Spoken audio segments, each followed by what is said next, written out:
श्री राम। वक्रतुंड महाकाय वक्रतुंड महाकाय सूर्यकोटि समप्रभ निर्विघ्नं कुरु मे देव सर्वकार्येषु सर्वदा। गुरुर्ब्रह्मा गुरुर्विष्णु गुरुर्देव महेश्वरा गुरुर्साक्षात् परब्रह्म श्री गुरुवे नमः। शिवधारामृतवाणी तू जो मेरा रंगा है न मुझको कोई है। परम प्यारे प्रियतम गुरुवर तू जो मेरा सहाई है। हमने संग तो हर जगह तो मात पिता सखा बंधु है। मैं बोलो समय बुलाओ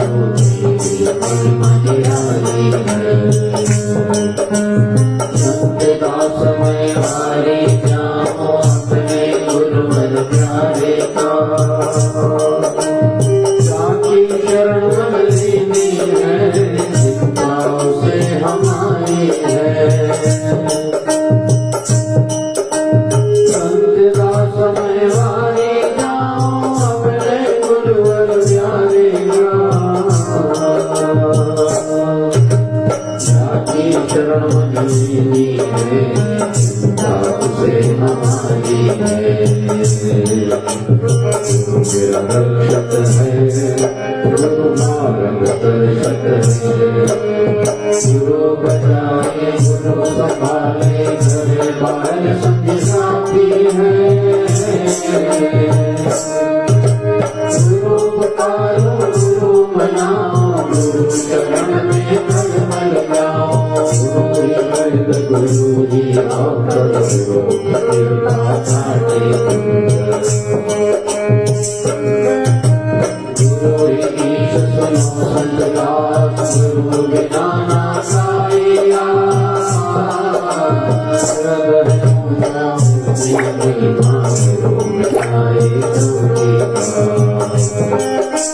गुरु ईश सुनो संतदास गुरु बिना ना साया।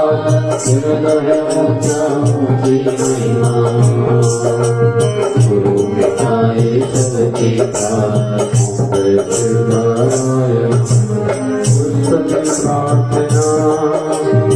हे प्रभु पतित पावन दीन बंधु दयावान नारायण विष्णु जगतपते करो कल्याण। सिंधु भरतवत्सल लक्ष्मीपते करो दया। दीनहीन सायमान करुणा प्रेमया। शिव रुद्र आशुतोष सुरेश महेश राम राघव सीतापते पुरुषोत्तम भगवान।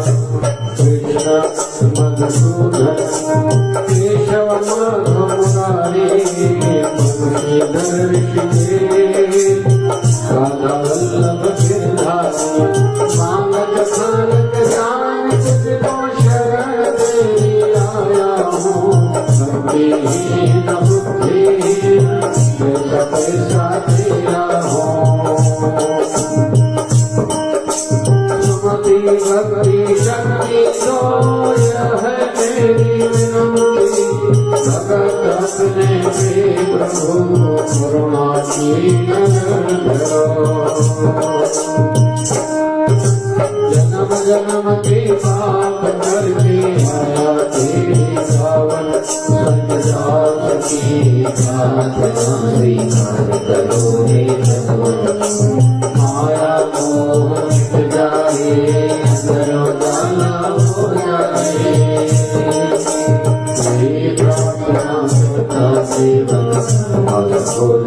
जन्म जन्म के पाप करके आया तेरी गाँव सतदास की प्रार्थना स्वीकार करो हे भगवान माया मोह मिट जाए करो जाला हो जाए तेरी प्रार्थना करना सेवक सब हो जाए सब हो जाए सब हो जाए ओम जय शिव नारायण ओम जय शिव नारायण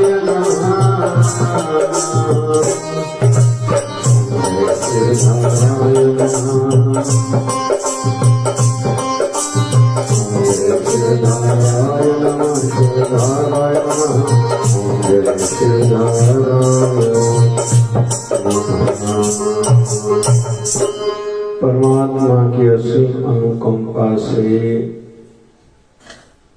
आदि जगत गुरु शंकराचार्य की भांति कुछ परंपराएं हमारे जगत गुरु बाबा श्री चंद्र भगवान की चलाई हुई हैं।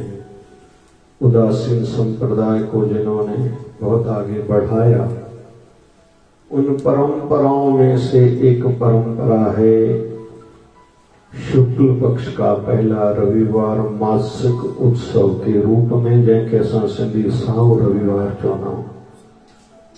इस दिन पर भजन और भोजन विशेष तौर पर होता है। बाकी अलग अलग संतों के कुछ अलग अलग नियम रहते हैं।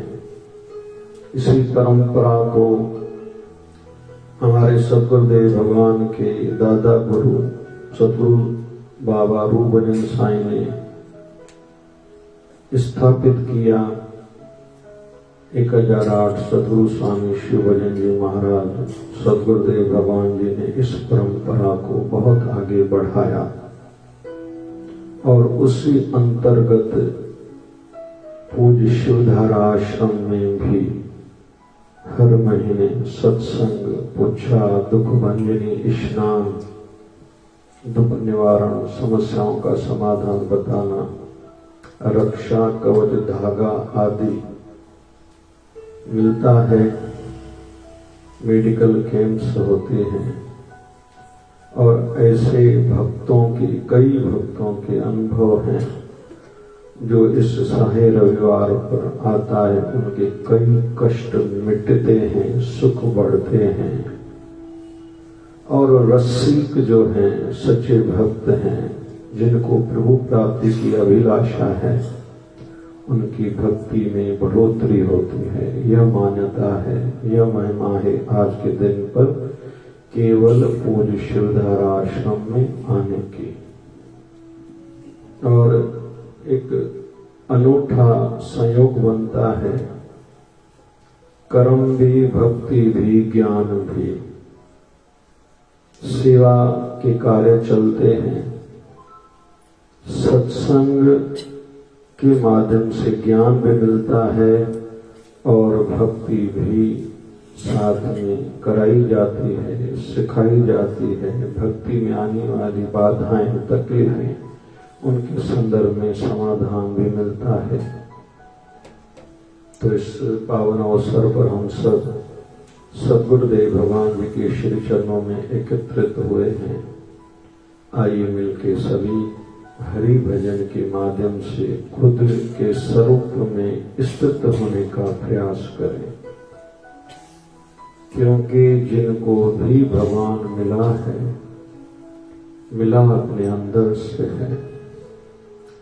बाहर की दौड़ भी इसलिए कि मैं अंदर जाऊं, समझने के लिए बाहर की यात्राएं रहती हैं। तीर्थ पर जाना, इधर उधर घूमना, सेवा करना, अलग अलग मार्गों के माध्यम से प्रयास, तपस्या करते रहना।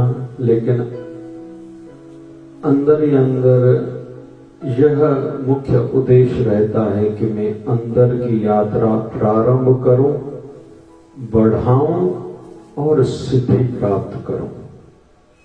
इसलिए हम सब आए हैं। तो ये मासिक महोत्सव है। आइए मिलकर अपने स्वरूप में स्थित होने का प्रयास करते हैं।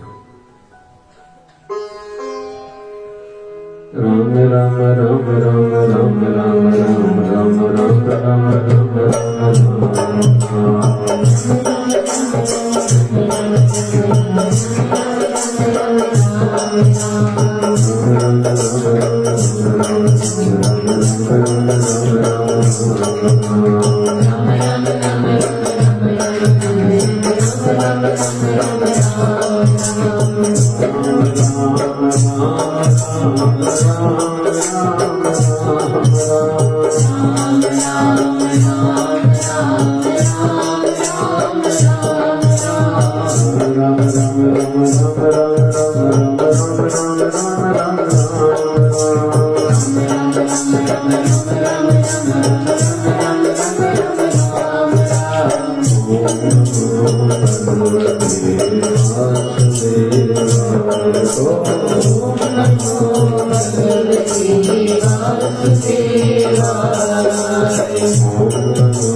थोड़ी देर के लिए अपनी उचित वृत्ति को एकाकार करने का प्रयास करें। सभी आंखें बंद करके बैठेंगे, कमर सीधी, और अपने गुरुवर अपने इष्ट देव की मूर्ति का ध्यान धरते हुए जप करेंगे। राम राम राम राम राम राम राम जपो। राम राम राम राम राम राम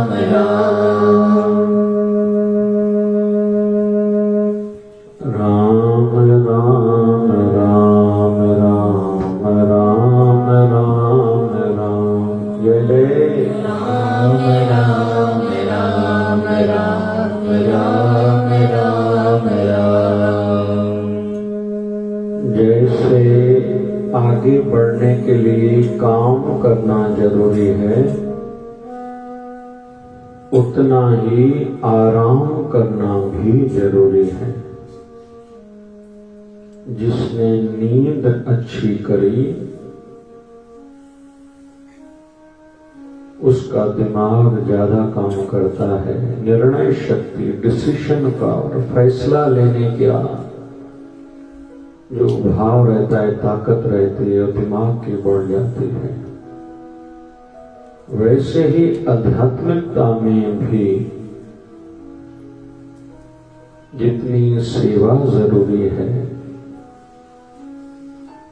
उतना ही एकांत में रहना भी जरूरी है। मौन रहना। कई रसिक दिन में कुछ घंटे मौन रहते हैं।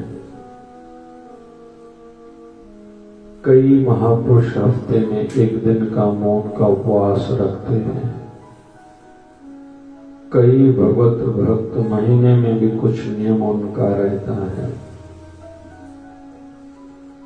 कई संतों का वार्षिक भी कुछ न कुछ नियम रहता है। 1008 हमारे गुरुदेव सद्गुरु स्वामी शिव भजन जी महाराज हर साल 16 जुलाई से लेके 9 दिन का मौन व्रत रखते थे।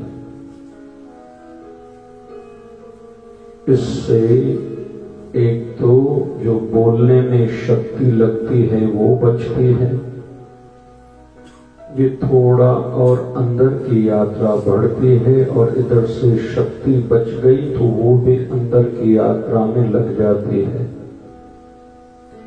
संसारी उन्नति भी जल्दी होती है और आध्यात्मिक उन्नति में भी यह सहायक रहता है। राम राम राम राम राम राम राम। जय जय राम राम राम राम राम राम राम।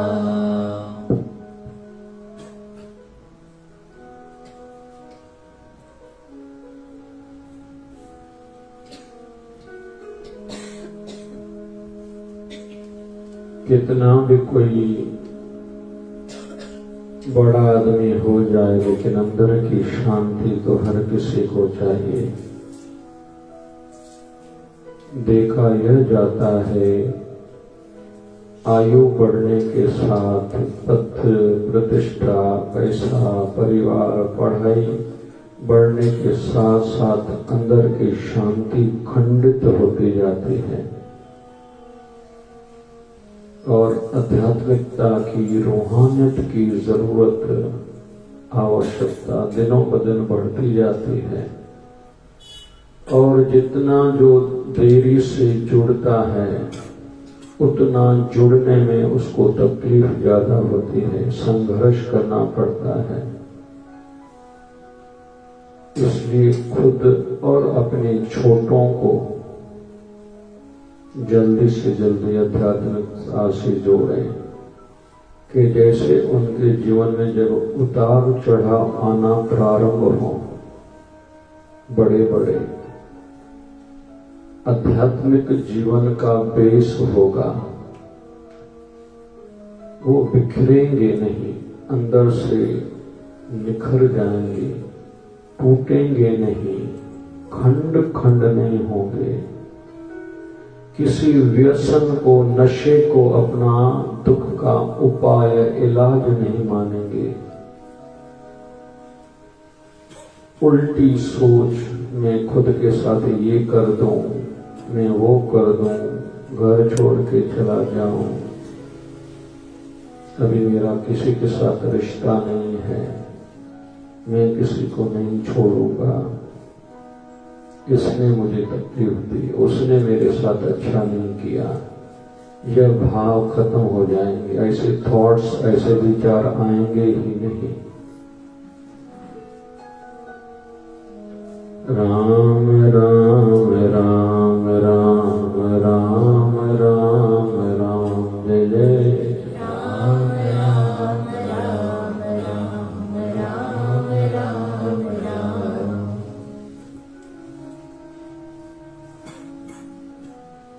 कोशिश करें आध्यात्मिक परंपराएं घर में बनाएं।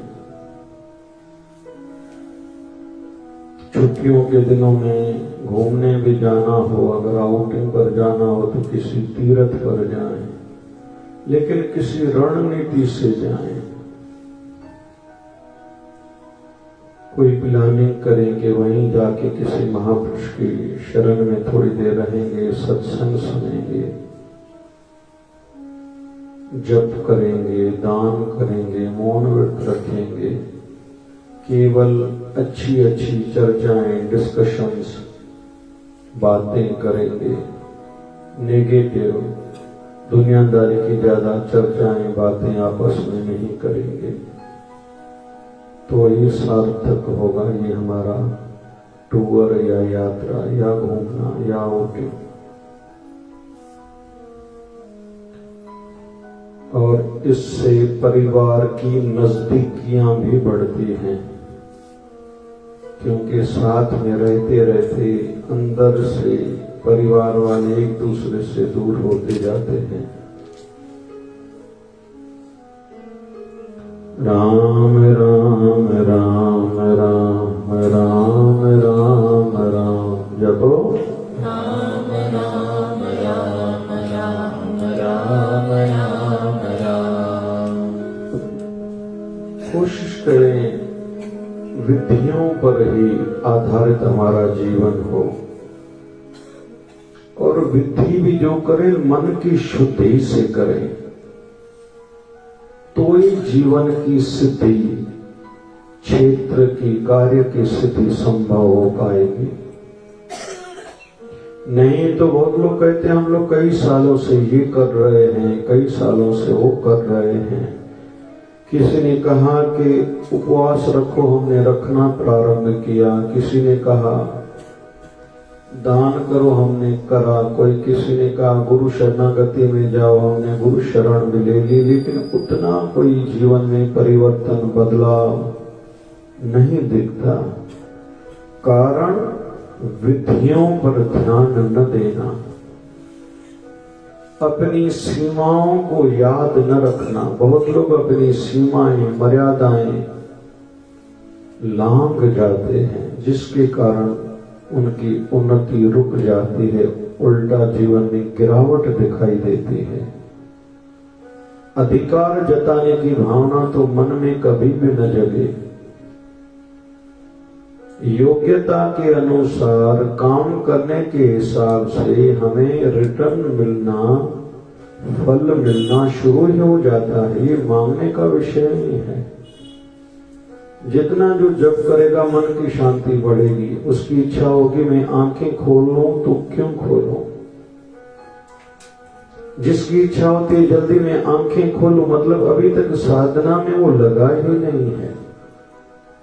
मनोरंजन की भावना जगती है, मैं किसी मनोरंजन के साधन से जुड़ूं, मोबाइल हाथ में उठाऊं, टीवी देखूं, कंप्यूटर देखूं, किसी के साथ बात करूं, कहीं घूमने जाऊं, होटल पर जाऊं, पिक्चर पर जाऊं, मतलब अंदर की यात्रा भी उस हिसाब से प्रारंभ हुई नहीं है। भले साल कितने भी हुए हों जुड़े हुए,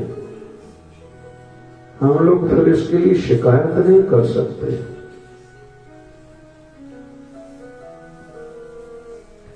राम राम राम राम राम राम राम राम राम राम राम राम राम राम जपो राम राम राम राम राम राम राम राम राम राम राम राम राम। आध्यात्मिक जगत तो है ये निस्वार्थ भाव का जगत। देने का ये क्षेत्र है, लेने का क्षेत्र नहीं है। प्राप्ति होती जाती है, हाँ बहुत कुछ प्राप्त होगा।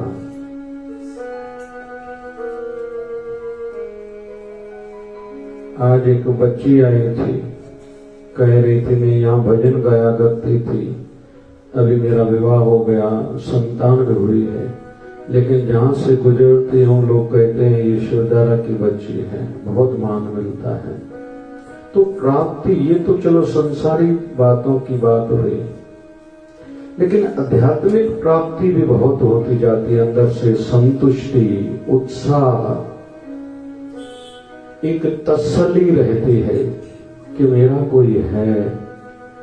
जो संसार वालों को बाहर से बहुत कुछ मिलने के बाद जो डर रहता है वो डर मिटता जाता है, अभय पद प्राप्त होता जाता है। मुझे चिंता नहीं पैसा कम है तो, या पैसा कम हो जाएगा तो, संसार का प्यार नहीं मिला, सम्मान नहीं मिला, चिंता नहीं है, मेरा ठाकुर मेरे गुरुवर बैठे हैं, सब बरोबर कर देंगे। तो ये प्राप्ति होती जाती है। और जिन लोगों का मानना है मुझे प्राप्ति नहीं हुई है, मतलब आपकी वृत्ति अभी बनी नहीं थी। अब एकांत में बैठना बढ़ाओ, सत्संग ज्यादा सुनो। सत्संग आपकी गलतियों की ओर ध्यान दिलाएगा। सत्संग का एक एक वचन, जैसे कभी सुना क्रोध नहीं करो तो ध्यान जाएगा, और ध्यान जाना चाहिए मैं क्रोध करता हूं क्या। कभी कभी लगता है मैं क्रोध करता नहीं हूं, दूसरे दिलाते हैं। भैया दूसरे दिलाते, लेकिन आप क्यों करते हो? मतलब मन की कमजोरी है। आपके मन के हिसाब से किसी ने नहीं किया, आपको क्रोध आया, तो क्या आप दूसरों के हिसाब से जीवन जीते हो? अगर नहीं तो आपको दूसरों पर ज्यादा क्रोध करने का हर समय अधिकार नहीं है। दुखी नहीं होना, निराश नहीं होना, रूठने की आदत छोड़ दो, गुस्से करने की आदत छोड़ दो, चिड़चिड़ाहट कम कर दो। आपकी अंदर की यात्रा बढ़ेगी, अवस्था बढ़ेगी और संतुष्टि की अनुभूति होती जाएगी। राम राम राम राम राम राम राम जपो। राम राम राम राम राम राम। ऐसा हो ही नहीं सकता कोई रोटी खाए और पेट न भरे। हाँ, उसने रोटी कम खाई होगी। पानी पिए और प्यास न उतरे, ऐसा नहीं हो सकता। नींद अच्छी करे, पूरी करे और थकान न मिटे, और कोई कारण हो सकता है। काम ज्यादा करा होगा, शरीर में दर्द है, वो अलग बिंदु है। थोड़ा पानी में अदरक उबाल के, थोड़ा सौंफ डाल के छाने के पी लो, थकान उतर जाएगी, दर्द थोड़ा बहुत कम होना शुरू हो जाएगा। उपाय आपको ठीक करना होगा। ध्यान में मन नहीं लगता, सत्संग बढ़ाओ और सेवा बढ़ाओ, प्रार्थना बढ़ाओ, रोया करो, और हो सके तो ब्रह्म मुहूर्त में उठ जाओ, प्रार्थना करो, हे प्रभु, हे मेरे गुरुवर, क्यों मेरी आध्यात्मिक उन्नति, रूहानी तरक्की नहीं हो रही है? क्यों मेरा मोह माया से मन हट नहीं रहा है, आपके श्री चरणों में नहीं जुड़ रहा है? आप कृपा करो। ये दुख है इसलिए मन दुखी रहता है, इस सुख की अभिलाषा है मन को, इसलिए मन दुखी रहता है। आप कृपा करो, इस सुख दुख के चक्कर से मुझे ऊपर उठा लो। इन दोनों का प्रभाव मेरे मन पर नहीं पड़े। पता नहीं कब मेरे जीवन की शाम हो जाए, लेकिन एक प्रार्थना है, जब मेरी आखिरी बार आंख बंद हो, उससे पहले जब भी मैं आंखें बंद करूं, आपकी मूर्त अंदर में स्थापित है, इसकी अनुभूति होती रहे।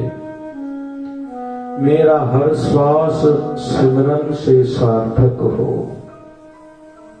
समर्पण भाव बढ़े, मेरा जीवन केवल आपके नाम पर ही आधारित हो। आपके लिए जीऊं, आपके लिए खाऊं, आपके लिए सोऊं, आपके लिए बोलूं, आपके लिए ही क्रिया करूं, कर्म करूं, आपको रिझाने के लिए। जो काम आपको अच्छे लगते केवल वही करूं, जो आपको अच्छे नहीं लगते उससे खुद को बचाऊं और आप भी शक्ति देना कि ऐसे कार्यों से मैं खुद को बचा पाऊं। तो ब्रह्म मुहूर्त में सवेरे 4 बजे से पहले उठ के बैठ जाए। बहुत लोग कहते स्नान करना नहीं होता, छोड़ दो स्नान को, नींद आती फिर से सो जाना। लेकिन एक आयु के पड़ाव पर यह सब करने से ही अंदर की शांति बनेगी, मिलेगी, बढ़ेगी और अखंड आनंद की प्राप्ति होगी। भजनानंद का अनुभव होगा, भजन से आनंद आएगा, रस आएगा। अभी हम लोग भक्ति करते हैं, नाम जपते हैं, रस नहीं आता। इनडायरेक्ट तौर पर कहीं तो भी मन पर प्रभाव पड़ता है, अच्छा लगा, अच्छा हुआ, मैं सत्संग में गया, उन लोगों ने कीर्तन करा, भजन गाए, ऐसी बातें करेंगे। लेकिन जो रस आता है रसिकों को, अभी तक नहीं आया तो धीरे धीरे आने लगेगा। बस करते रहें और सत्संग ज्यादा करें, प्रार्थना करें, सेवा करें, मौन रहें, एकांत में रहें। रोने की आदत हो, संसारी चीजों के अभाव के कारण, कमी के कारण ना रोएं। आध्यात्मिक उन्नति नहीं हो रही है, भक्ति नहीं बढ़ रही है, श्रद्धा कमजोर है, प्रेम डगमगा जाता है, इसके लिए रोएं। चले जाएं उन रसिकों के पास जिनके जीवन में यह सब है। साथ में आंखों में श्रद्धा हो, क्योंकि श्रद्धा होगी तभी उनको पहचान पाएंगे। शंका होगी तो साक्षात भगवान के सामने आ जाएंगे, नहीं पहचान पाएंगे। भरा पड़ा है जगत ऐसे रसिकों से, हमारी बुद्धि वैसी नहीं है कि उनको पहचान पाए। और उनकी शरणागति में केवल जाना हमारा काम है, बाकी काम उनका हो जाता है। और वो जो कर रहे हैं, जो कह रहे हैं, धीरे धीरे अपने आचरण में, प्रैक्टिकल लाइफ में लाना प्रारंभ करें। केवल सुने नहीं, केवल पूछे नहीं, बस करना शुरू कर दें। राम राम राम राम राम राम राम जपो। राम राम राम राम राम राम राम। ओम शांति शांति शांति। बोली सत्य सनातन धर्म की जय। लक्ष्मी नारायण भगवान की जय। शिव राम कृष्ण भगवान की जय। अयलाल सवेरा सतगुरु स्वामी शिव भजन जी महाराज की जय। तुझे देखे ना इबादत, तेरी याद बंदगी है। तुझे देखे ना इबादत, तेरी याद बंदगी है। तुझ कैसे भूल पाऊं, तू तो मेरी जिंदगी है। तुझे कैसे भूल जाऊं, तू तो मेरी जिंदगी है। मेरा खाली मेरा दामन तेरे आगे क्यों न फैले। मेरा खाली मेरा दामन तेरे आगे क्यों न फैले। मेरा खाली मेरा दामन तेरे आगे क्यों न फैले। मेरा खाली मेरा दामन तेरे आगे क्यों न फैले।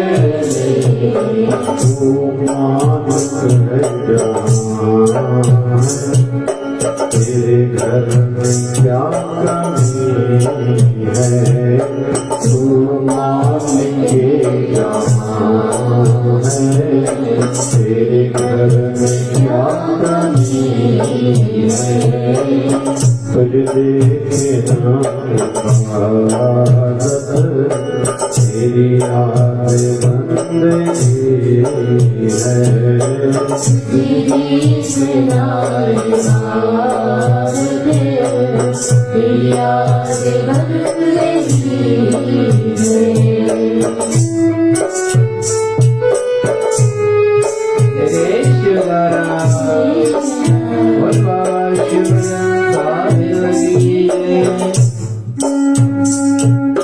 तेरा प्यार मुझे अब तक जो हो सका हासिल।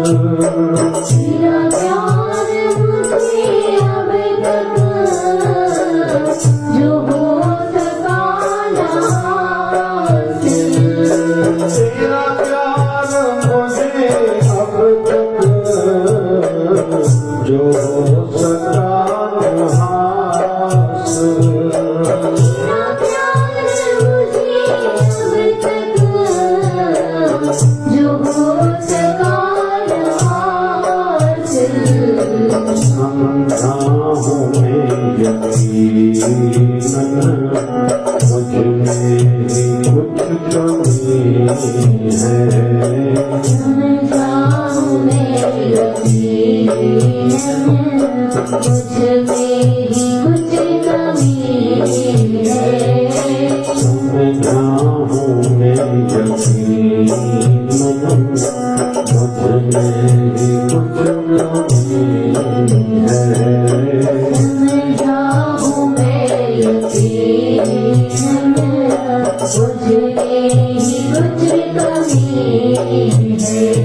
रसिकों के भाव हैं बहुत ऊंचे होते हैं। संसार में दिखाई देता है ये भी गलत वो भी गलत। रसिक कहते हैं सच्चे भगत भक्त कहते हैं मुझ में ही कमी है। और इसलिए तो कहते हैं कि भैया काम करो ऐसे कि एक पहचान बन जाए। हर कदम ऐसे चलो कि एक निशान बन जाए। जिंदगी तो सभी जी लेते हैं, कुछ ऐसा करो कि तेरा नाम हो जाए। जियो इतना कि जिंदगी भी कम पड़ जाए। हंसो इतना कि रोना भी भूल जाए। कुछ पाना कुछ खोना किस्मत का खेल है, पर कोशिश इतनी करो कि देने वाला राम देने पे मजबूर हो जाए। हमारे काम करने के ढंग को थोड़ा बदलना है, सोचने के अंदाज को भी थोड़ा बदलना है।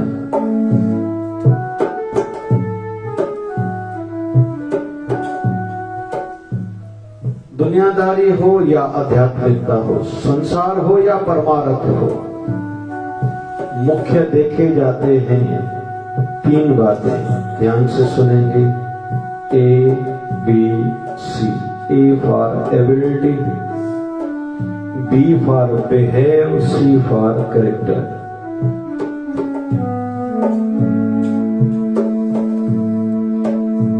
आध्यात्मिकता हो या दुनियादारी हो, संसार हो, नीति कैसी है, रणनीति कैसी है और वैसी गति होने वाली है।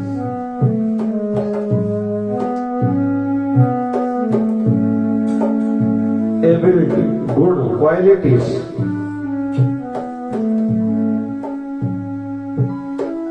केवल बोलने तक बातें न हो। इसलिए ही बच्चों को पहले गुरुकुल में भेजा जाता था।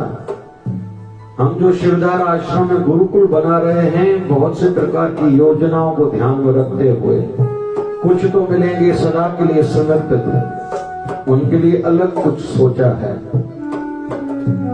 कुछ ऐसे हैं जिनके बच्चों को केवल वेकेशन में, समर वेकेशन में कुछ समय मिलता है, तो ऐसा भी कुछ योजना में है।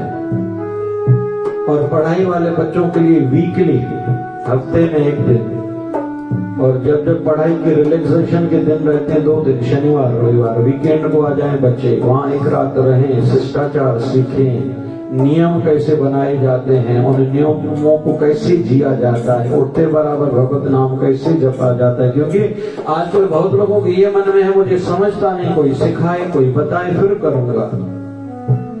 और हमारी मन की वृत्तियां आंखों पर आधारित है, हम लोग जो देखते हैं ना, मन वैसा ही धीरे धीरे होता जाता है। इसलिए कहते हैं जो आपको बनना है वैसे स्थानों पर जाओ, वैसा देखो, जिसके जैसे आपको बनना है उनको ध्यान से देखो। और बच्चे यहाँ फिर गलतियां करते हैं, एक्टर को आइडल बनाते हैं, क्रिकेटर को आइडल बनाते हैं, आदर्श बनाते हैं। अरे इससे क्या होगा भैया? किसी बच्चे को मेडिकल साइंस में आगे जाना है, उनको बोलो किसी डॉक्टर को आइडल बनाओ। और ऐसे एक सामाजिक और धार्मिक दृष्टि को मिला के कहें, नहीं समझ में आता घर व्यवहार में कैसे जिया जाता है, तो रामचरितमानस रामायण का पाठ करो। भक्ति बढ़े तो भागवत महापुराण का पाठ पढ़ो। वैसे तो रामचरितमानस में शबरी भेलड़ी का जीवन देखो, जटायु का जीवन देखो, सुग्रीव का जीवन देखो, अंगद की दृढ़ता देखो, हनुमान जी महाराज का जीवन देखो, विभीषण का जीवन देखो। सहजता से बहुत कुछ मिलेगा, समझ में आ जाएगा कैसे जीवन जीना है, भक्तिमय भी और दुनियादारी वाला भी। फिर अगर पाप वृत्ति होगी तो परिणाम रिजल्ट कैसा आ सकता है वो भी देखने में आएगा। भागवत महापुराण में 24 अवतारों की कथाएं हैं, उनसे जुड़े हुए 2 वंशों की चर्चाएं हैं, सूर्य वंश और चंद्र वंश। ये है भागवत महापुराण, बस सार 5वां वेद।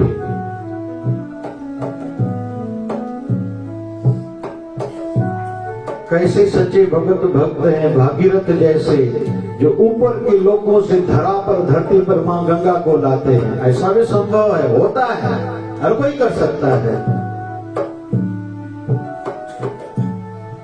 एक राजा पृथु है जिसने धरती को व्यवस्थित किया, इसलिए तब से नाम पड़ा धरती, भूमि का नाम पड़ा पृथ्वी, राजा पृथु से। क्यों? उसने व्यवस्थित किया था दुनिया को, बहुत हवन यज्ञ करे थे। राजा रघु ने तपस्या करके क्या वरदान पाया था?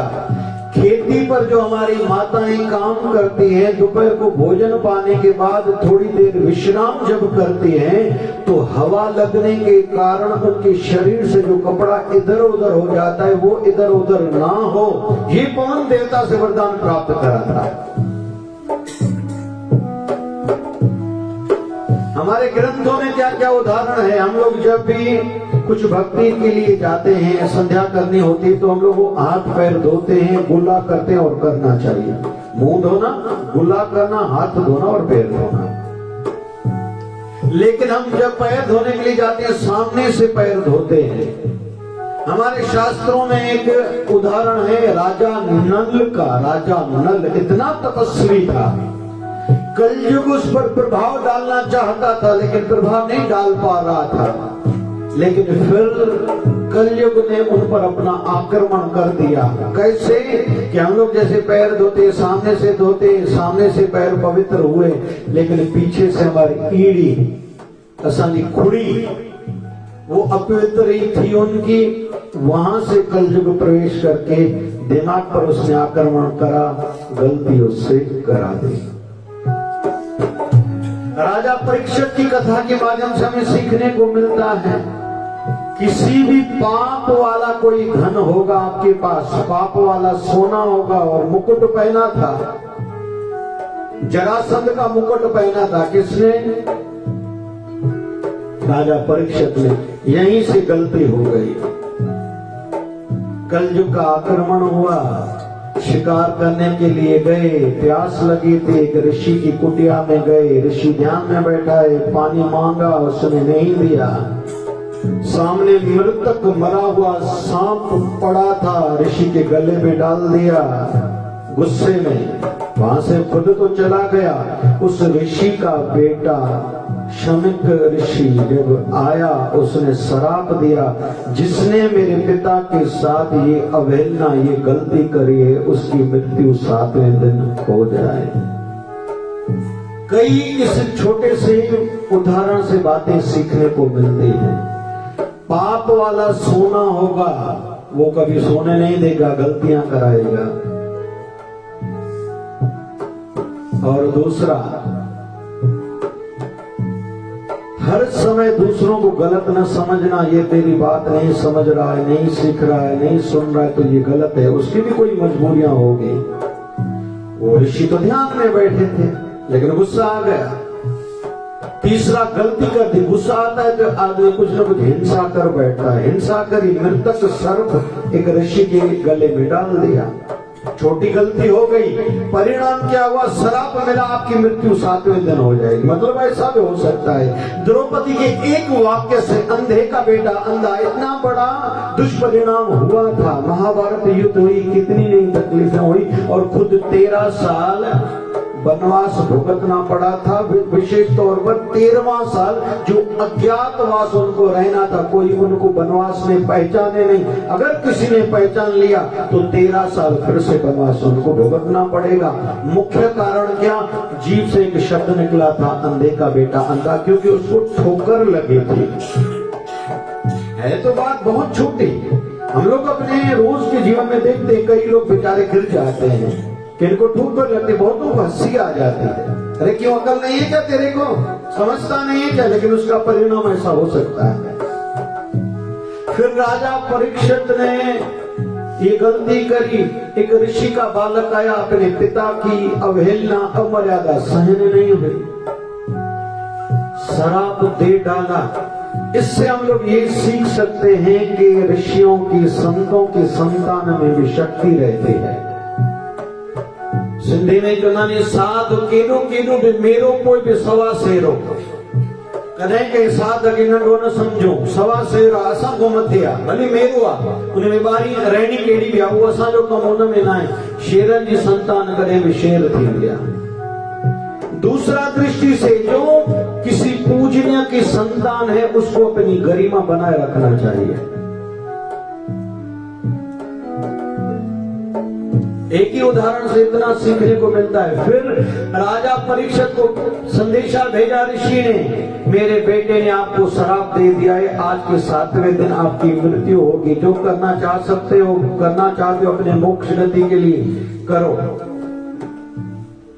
और राजा परीक्षित ने संतों की शरणागति ली। पूछने लगा, जिसकी 7वें दिन मृत्यु होने वाली हो, उनको मोक्ष प्राप्ति के लिए क्या करना चाहिए? मतलब जब हमारे जीवन में ऐसी परिस्थितियां आई, और इन दिनों में हम तो नजदीकी से अपने मौत को, मृत्यु को देखा था कोरोना काल में। पता नहीं क्यों हमारा मन इतना कठोर है, सब भूल गए, ये हो गया सब। बस आश्चर्य है, बड़े बड़े एमडी डॉक्टर्स के संदर्भ में, जिनको खुद हुआ था, मौत के मुंह से लौट आए, फिर भी वो हृदय कठोरी था, लोगों को कैसे लूटना है। और ये मल्टीनेशनल कंपनियां और डॉक्टर, बड़े बड़े हॉस्पिटल्स पूरे विश्व में, इन्होंने बहुत अत्याचार करा। पता नहीं कहां लेके जाएंगे पैसा। इसके विपरीत जो भगवत भक्त हैं, जो सेवा भावी संस्थाएं हैं, उन्होंने तो बहुत पुण्य कमाया। मुझे बताने में खुशी हो रही, हमारी शिवधारा परिवार ने, शिवधारा मिशन फाउंडेशन, शिवधारा आश्रम के सेवादारियों ने रोज राम रोटी तो कृपा से एक दिन भी खाड़ा नहीं हुआ। आज 6.25 साल हो चुके हैं। 2 टाइम की चाय बन के यहाँ से जा रही थी हॉस्पिटल्स में। 10 लोग एक टाइम पर बांटने के लिए चाहिए थे। राम रोटी के लिए, एक टाइम की चाय के लिए 10 लोग अलग। फिर कभी कभी संदेश आता था, समय हो जाता था, भैया आप आए नहीं, फोन करते थे, घर वाले मना कर रहे हैं। अरे भैया आप नहीं आ रहे हो, आपके ग्रुप में 9 लोग और थे, बोले वो भी नहीं आएंगे। फिर 10 लोग उसी समय जमा करने रहते थे। फिर ही उसी समय में जंगल से लॉकडाउन का सब्जियां बुलाते थे गांव से। फिर लेने के लिए कौन जाए, गाड़ी कहां से लाए, शिवधारा की गाड़ी लेके जाओ भाई, चिंता नहीं कर, पुलिस पकड़े तो शिवधारा पर हो भली जो भी कार्रवाई होनी हो। सब्जी आई, अभी पैकिंग कौन करे, कभी कैरी बैग नहीं है, कहां से कैरी बैग लाए, क्योंकि बड़ी कैरी बैग चाहिए, उसमें आलू भी डालने हैं, प्याज भी डालने हैं, टमाटर भी, भिंडी भी, पालक भी, ये भी तो वो भी, बैंगन भी। फिर एक एक घर में जाके पहुंचा आना है, रास्ते में फिर पुलिस थी। ऐसे हफ्ते में 2 से 3 बार कुछ लोगों ने सब्जियों की परिवारों ने सेवा भी करी। फिर कभी कभी किराना, कभी अनाज, फिर दवाइयों की निरंतर सेवा चलती रही। कोरोना वालों को अल्प दरों पर इलाज, यहाँ से ट्रीटमेंट मिला। मेरे बाबा शिवधारा वाले की कृपा से बहुत हम सबको पुण्य और सेवा मिली। तो एक ही समय में 2 प्रकार के उदाहरण मिलेंगे, कुछ लोगों ने पैसा कमाया, कुछ लोगों ने पुण्य कमाया। राजा परीक्षित को पता चल चुका है आपकी मृत्यु 7वें दिन होगी। संतों से पूछा, निष्कर्ष ये निकला भागवत कथा, सुनो भाई, राज्य एकदम अपने बेटे को दे दिया। ये हम सब के लिए भी सीख है, जीवन में कब कोई झटका है उसी समय त्याग का भाव होना चाहिए।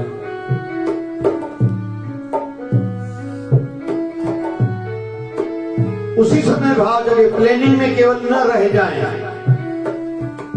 वैसे थोड़ी बहुत मृत्यु की तैयारी तो सदैव हर किसी को रहनी चाहिए।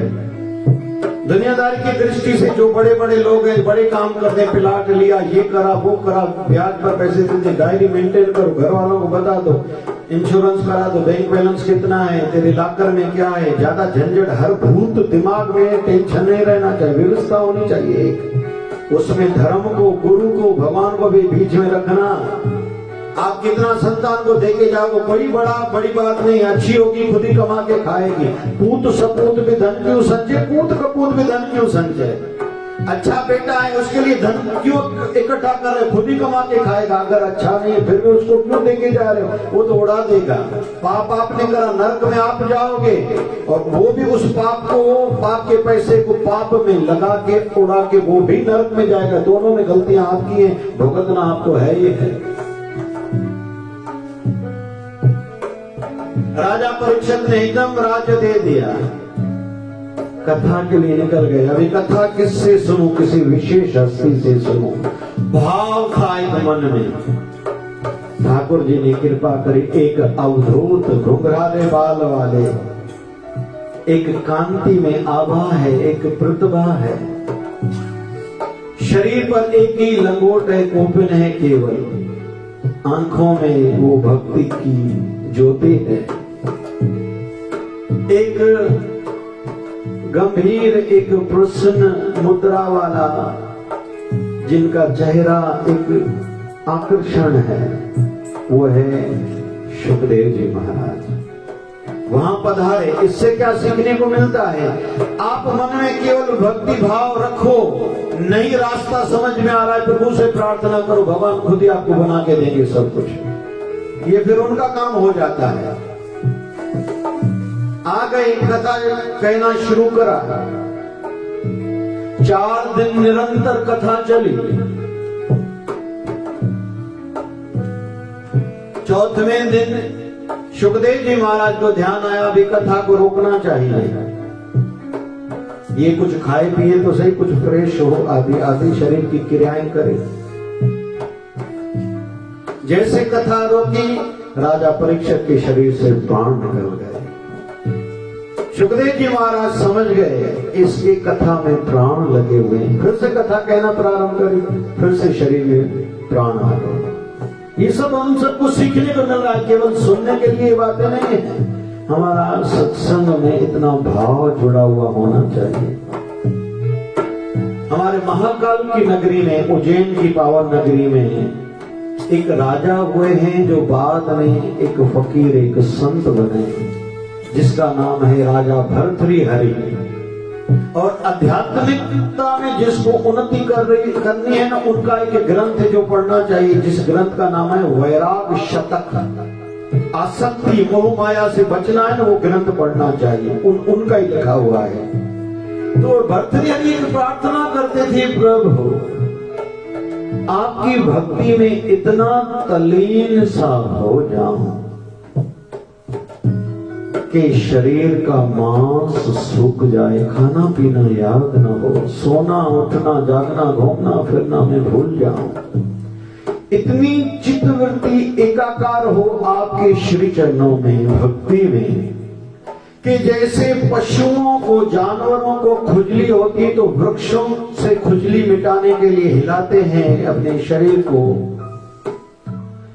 आके अगर मेरे शरीर की हड्डियों से खुजली मिटाने के लिए अपने शरीर को घिसें, इतना भी मुझे हिलाएं, फिर भी मेरी चित्तवृत्ति आपके श्री चरणों से भक्ति से ना हटे ना मिटे, भक्ति मेरी खंडित ना हो, ऐसा आशीर्वाद करो। भर्तृहरि।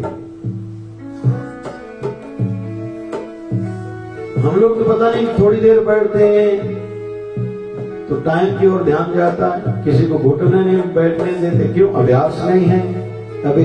जीवन कहते ना कि जीवन जब काम का नहीं रहता तभी काम के काम करना हम लोग शुरू करते हैं।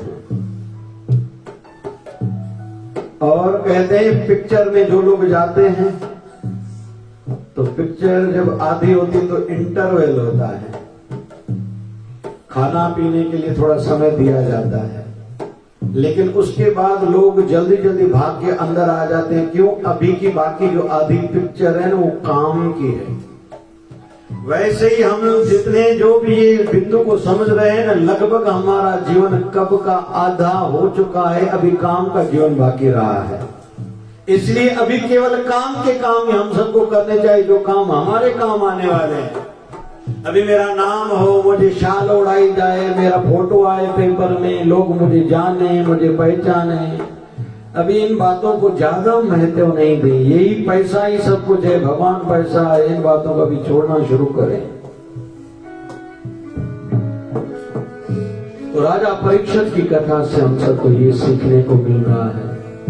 हमारे सद्गुरुदेव भगवान, कुछ भी हो जाए, हम लोग जब छोटे होते थे कितनी भी भीड़ हो, रात भर साधना में गुजारना है, दिन में 3-4 बार 2-2 घंटे, कभी 1 घंटे का जो नियम रहता था उस नियम को कभी भी खंडित नहीं होने देते थे। भले बाहर मंत्री बैठे हो, मिनिस्टर बैठे हो, भले बड़ा बड़ा उत्सव हो रहा हो या कहीं भी हो, ट्रेन में हो, प्रदेश में हो, कहीं भी एकांतवास में जब रहते थे, नियम वैसे के वैसे। और मैं अपने मेरे साथ जो रहते उनको बोलता हूँ 90% हम जहां भी हो, जिस प्रकार की सेवा में लगे ना, हम लोग वैसे के वैसे। 10% बदलाव आता है। अभी अपने आश्रम में बैठे तो थोड़ा नियम अलग है, बाहर गांव कल जाएंगे, कल धुलिया में, कल 3 दिन कल से, तो सीधी बात है थोड़ा नियम बदलेंगे 10%, बाकी हम लोगों के नियम वैसे के वैसे। वहां जो लोग सत्संग कथा का टाइम रखेंगे, सीधी बात है उसी समय पर सत्संग करेंगे, लेकिन सत्संग करना जरूर है। अपने मन को एकाकार करने के लिए, अपने मन को सजाने के लिए, संवारने के लिए, सुधारने के लिए, प्रभु से जोड़ने के लिए। तो राजा परीक्षित की कथा के माध्यम से हम कुछ सीखे। 7वां दिन पूरा हुआ, कथा पूरी हुई। सुखदेव जी महाराज पूछते हैं राजा परीक्षित से कि अभी पहली बात तो कथा पूरी हुई, अभी मुझे जाना होगा, आप कहो तो मैं रुक सकता हूं। सुखदेव जी महाराज से राजा परीक्षित कहता है, नहीं गुरु जी, आपको जहां प्रस्थान करना हो करिए, क्योंकि संत को सदा के लिए शरीर करके कहीं टिकाया रुकाया नहीं जा सकता। जब विश्वामित्र जी आए थे राजा दशरथ के यहां राम जी को लेने के लिए, फिर जब प्रस्थान करने लगे थे तो राजा दशरथ से कहा था विश्वामित्र ने, कुछ मांगो। तो विश्वामित्र जी से निवेदन करा था राजा दशरथ से, आप विशेष कार्यों वाले हो, आपका जीवन विशेष है, या तो साधना करोगे या संसार के उद्धार के लिए कुछ सेवा कार्य करोगे। एक निवेदन है, जब जब भी सेवा और साधना से समय मिले आप आते रहिएगा, क्योंकि इस दृष्टि से हमारा अधिकार कोई नहीं बनता, लेकिन निवेदन श्री चरणों में रख सकते हैं और रख रहे हैं, आते जाते रहिएगा।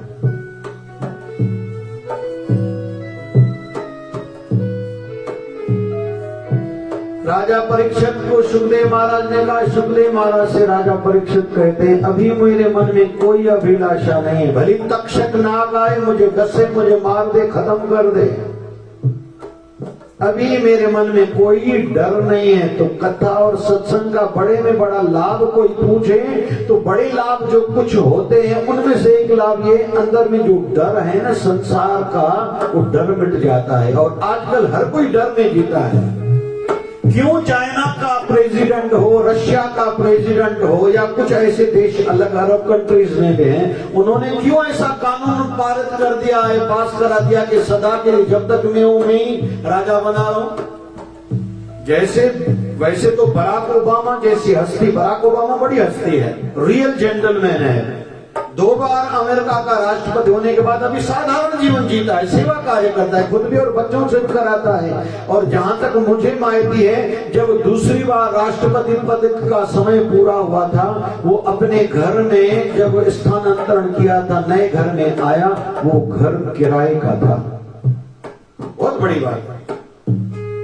हमारे लाल बहादुर शास्त्री जी प्रधानमंत्री बने, फिर भी जो कार ली हुई थी वो किस्तों पर थी, तब भी धीरे धीरे पैसे चुकाते थे। भारत के प्रधानमंत्री बन चुके थे, जय जवान जय किसान आदि के इतने बड़े बड़े नारे थे, बड़े बड़े काम कर रहे थे, फिर भी कार जो थी वो EMI उस समय भी चुकाते थे। ऐसे नाम नहीं होते। एक उदाहरण ऐसा है महात्मा गांधी जी का और अब्दुल कलाम जी का। दोनों के यहाँ उनके परिवार वाले पधारे थे, कुछ दिन ठहरे, चले गए, अपने पैसे में से पैसे भरे थे वहां। तो पूछा गया था इन दोनों से क्यों? बोले वो परिवार वाले मेरे लिए आए थे, वो एक मित्र के रिश्ते के नाते आए थे, राष्ट्र की भावना से नहीं आए थे, इसलिए मुझे पैसा चुकाना है जितना उन लोगों ने खाया पिया या लाइट का खर्चा करा, पानी का खर्चा करा। कहते हैं एक व्यक्ति चाणक्य जी से मिलने आया था, बड़ा नाम सुना था, विदेश से आया था, बड़ा अच्छा रणनीतिकार है, नीति का ज्ञाता है। किसी से पूछा चाणक्य कहाँ रहता है? बोले गांव के बाहर एक झोपड़ी बना के। बोले बड़ी बात, इतना बड़ा आदमी? बोले हाँ, सिद्धांतवादी है, वो राष्ट्र खर्च के खर्चे से नहीं जीता। वहां जब गया तो चाणक्य जी कुछ लिख रहे थे, लाइट जल रही थी, बाती जल रही थी। तो जो व्यक्ति आया उसने कहा मुझे आपसे कुछ बात करनी, कुछ व्यक्तिगत सीखना है। तो चाणक्य जी ने वो दीप बुझा के दूसरा दीप जलाया। तो उस व्यक्ति ने पूछा ऐसा क्यों करा? बोले ये जो दीप जल रहा था इसमें जो तेल था ये सरकारी था, मैं सरकारी काम कर रहा था, कोई कागजी काम कर रहा था। अभी व्यक्तिगत आप मुझसे सीखने के लिए आए हो तो व्यक्तिगत तेल वाला दीप मैंने अभी जलाया है। ऐसे नाम नहीं होते भाई। हम लोगों को ऐसे लगता है बस जो बड़े आदमी ऐसे ही जीते। आज जो विशेष हम सबको दिखाई दे रहा है उसमें कुछ न कुछ विशेष गुण हैं, बस ये सीखने हैं। तो A फॉर एबिलिटी, गुण बढ़ाएं, साहस, उत्साह, हार्ड वर्किंग। आज हर क्षेत्र में बहुत लोग असफल दिखाई देते हैं, चाहे आध्यात्मिकता क्यों न हो। कई समय पहले की बात है, मुझे पता चला 35 लाख साधु हैं इस भारत में रजिस्टर्ड। कई साल पहले की बात बता रहा हूँ। जबकि हमारे क्षेत्र के संत हैं, संत टुकड़ो जी महाराज, उन्होंने कहा था हर साधु संत अगर अपने क्षेत्र की व्यवस्था को संभाले, धर्म अनुसार चलाए तो अलग किसी कानून की, सरकार की जरूरत नहीं पड़ेगी।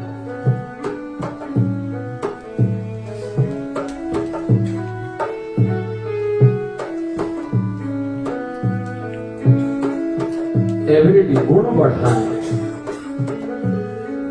कोई भी काम शुरू करना है, मुझे पूरा करना है, आज का काम आज ही पूरा करना है। फिर बी फॉर बिहेव, हमारा व्यवहार कैसा है, बोलचाल कैसा है, बोलचाल के पीछे भाव क्या है। बहुत लोग अहंकार से बोलते हैं, किसी को तिरस्कृत अपमान करने के लिए बोलते हैं, भाव ये रहता है।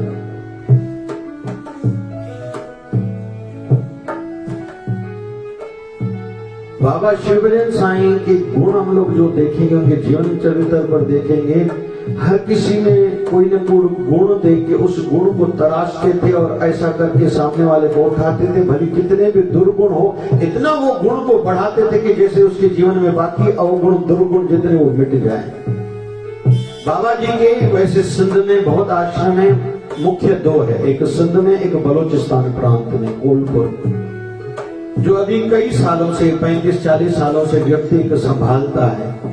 उसका नाम वैसे घनश्याम है, लेकिन बाबा जी ने नाम रखा था CID। लोग बहुत आते थे, हजारों के संख्या में लोग रहते थे वहां। व्यवस्था ज्यादा होती नहीं थी, लेकिन व्यवस्था करनी रहती थी।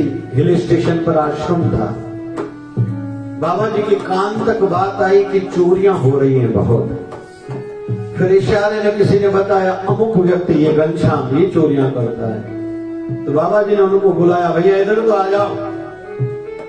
तो कहते हैं कि भैया सुना यहाँ चोर बहुत है, चोरियां हो रही है, ये टार्च ले लो, रात भर तेरी ड्यूटी है जागने की, देखना कौन चोरी कर रहा है, उसको पकड़ो भी, उसको मना करो, जैसे व्यवस्था बनी रहे। उसका नाम रखा CID। आज तक लोग उसको CID बोलते। नाम क्या है उसका? घनश्याम। मैं पुराना हूं, मुझे पता है, बहुतों को नाम तक नहीं पता है।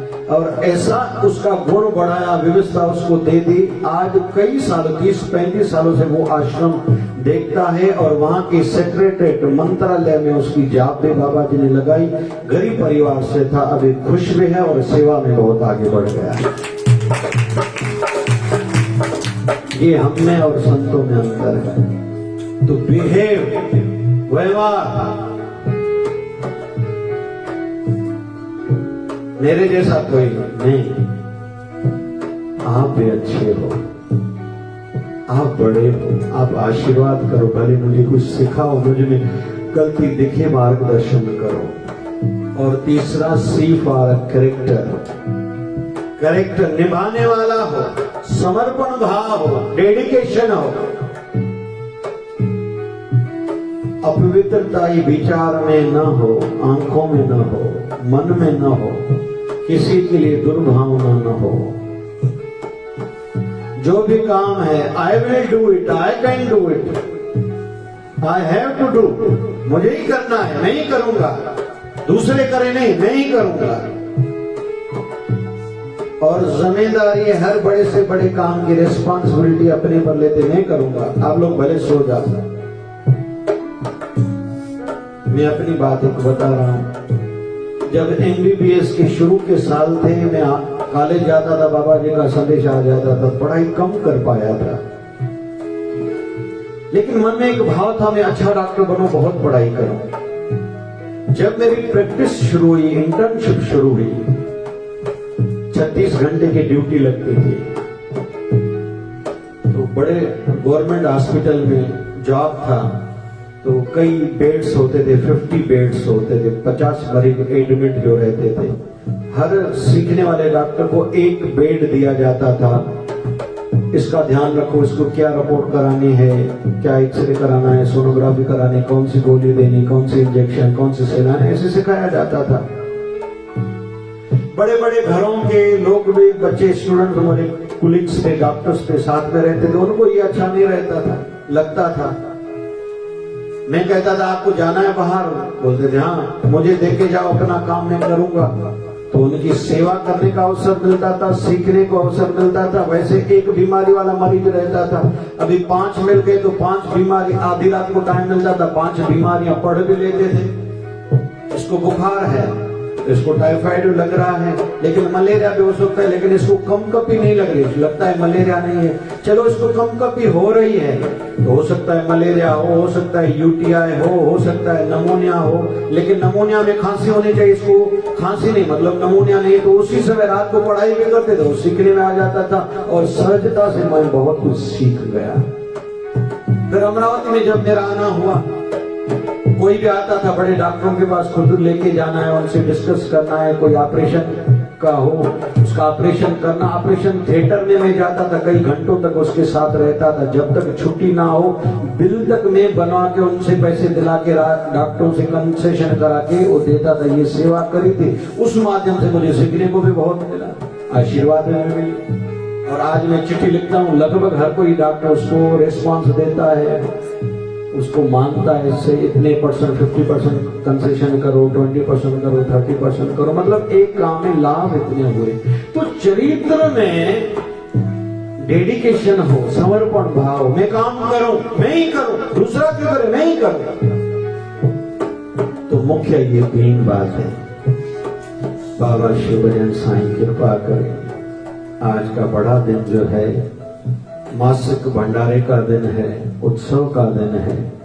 बाबा जी से ये निवेदन करें, आप कृपा करो मेरे जीवन में भी परिवर्तन धीरे धीरे आता जाए, मैं खुद को सुधारता संवारता जाऊं और मेरा जीवन कुछ विशेष हो।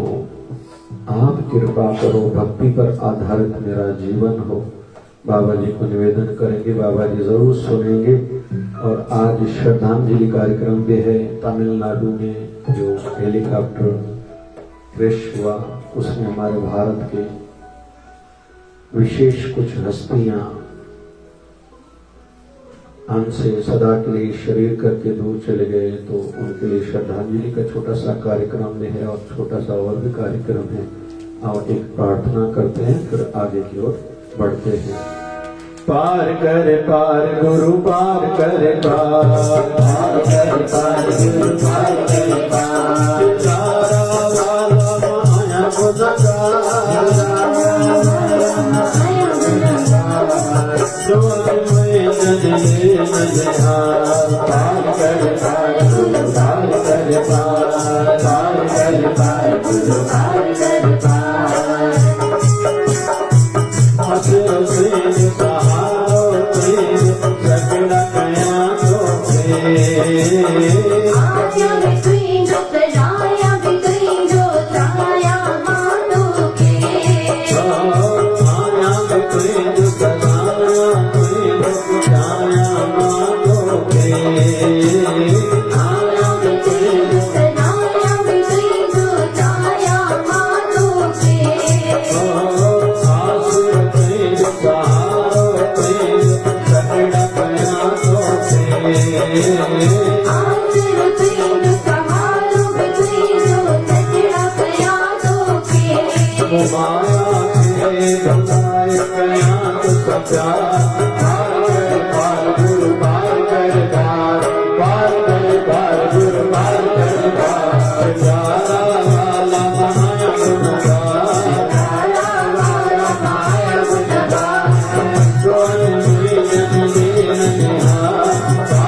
Thank you.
मुझे शिक्षा दी, तूने मुझे शिक्षा दी, मुझे शिक्षा दी, तूने मुझे शिक्षा दी।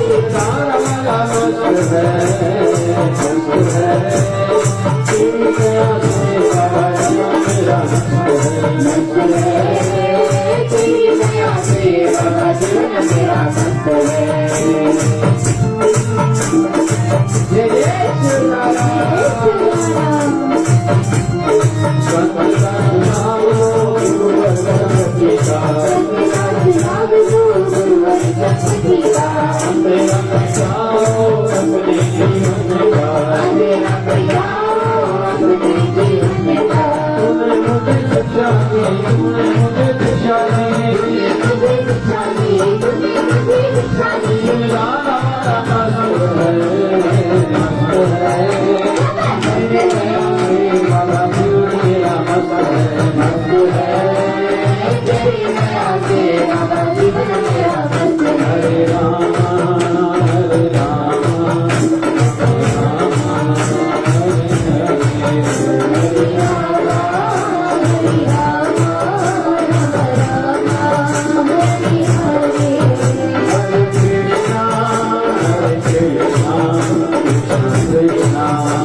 Jai